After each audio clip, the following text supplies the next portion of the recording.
আজকে অর্গাননের 91 থেকে 61টি সূত্রকে নিয়ে আলোচনা করছি। মহাত্মা হ্যানিম্যান তার 91 নম্বর সূত্রে বলেছেন যে কোন ওষুধ খাওয়াকালীন যে সমস্ত লক্ষণগুলি দেখা যায় সেই সমস্ত লক্ষণের উপর নির্ভর করে ওষুধ নির্বাচন করা ঠিক নয়। কোন ওষুধ খাবার আগে রোগীর মধ্যে যে লক্ষণ ছিল তার উপর দাঁড়িয়ে ওষুধ নির্বাচন করতে হবে।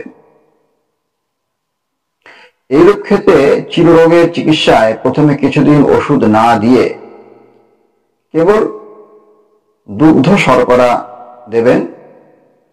কিছুদিন পর রোগচিত্র নির্ভুলভাবে পেলে সঠিক ওষুধকে নির্বাচন করতে পারবেন। মহাত্মা হ্যানিম্যান তার 92 নম্বর সূত্রে বলেছেন যে রোগ যদি প্রবল আকার ধারণ করে তখন কেবলমাত্র দুগ্ধ শর্করা দ্বারা চিকিৎসা করলে রোগীর মৃত্যু ঘটবে। তখন রোগ লক্ষণ ও ওষুধ লক্ষণের সমষ্টি নিয়ে উপযুক্ত ওষুধকে নির্বাচন করলে রোগী সুস্থ হবে। মহাত্মা হ্যানিম্যান তার 93 নম্বর সূত্রে বলেছেন যে চিররোগের ক্ষেত্রে রোগ যদি অনেক দিন আগের কোনো গোপন কারণবশত হয় তবে তা রোগীকে বা রোগীর বন্ধুদেরকে যত্ন সহকারে গোপনে জিজ্ঞাসা করলে সেটা জানতে পারা যাবে।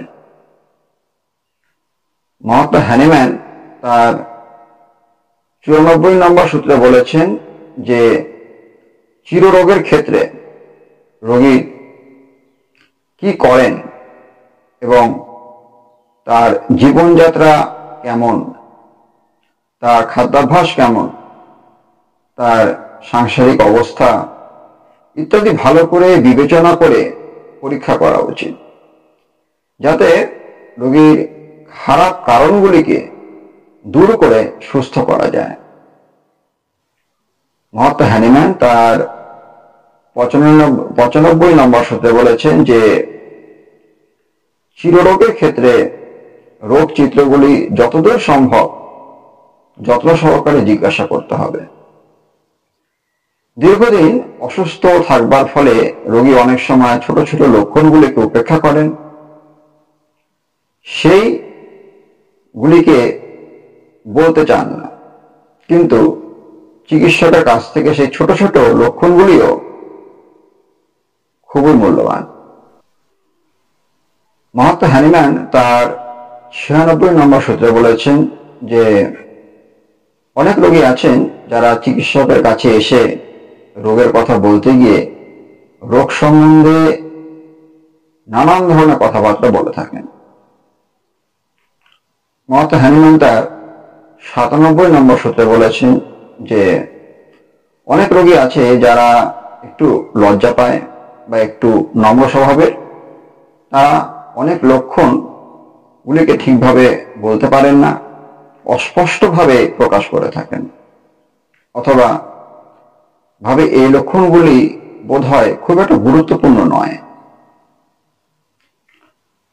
মহাত্মা হ্যানিম্যান তার 98 নম্বর সূত্রে বলেছেন যে রোগচিত্র অঙ্কন করবার সময় সবসময় চেষ্টা করতে হবে রোগীর মুখ থেকে তার সমস্যার কথা শুনে চিকিৎসা করা।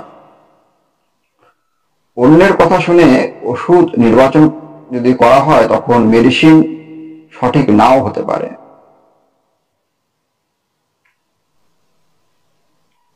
মহাত্মা হ্যানিম্যান তার 99 নম্বর সূত্রে বলেছেন যে অচির রোগের চিকিৎসা অনেকটাই সহজ। কারণ কি? কারণ হচ্ছে রোগটা অল্প দিনের বলে রোগীর শারীরিক যে সমস্যা সেটা রোগীর মনে থাকে। মহাত্মা হ্যানিম্যান তার 100 নম্বর সূত্রে বলেছেন যে মহামারী বা স্বল্পমারী রোগের ক্ষেত্রে সকল অবস্থায় রোগীকে যত্ন সহকারে পরীক্ষা নিরীক্ষা করে ওষুধ নির্বাচন করতে হবে। বর্তমান রোগের পূর্বে যে নাম ছিল সেই নাম ধরে ডাকা যাবে না। কারণটা কি? কারণ হচ্ছে স্থান ও সময় হিসাবে রোগচিত্র অনেক পরিবর্তন হতে পারে। তবে বসন্ত, হাম প্রভৃতি স্পর্শ সংক্রামক মহামারী রোগ সবসময়ের জন্য একই রকমের থাকে। ধন্যবাদ।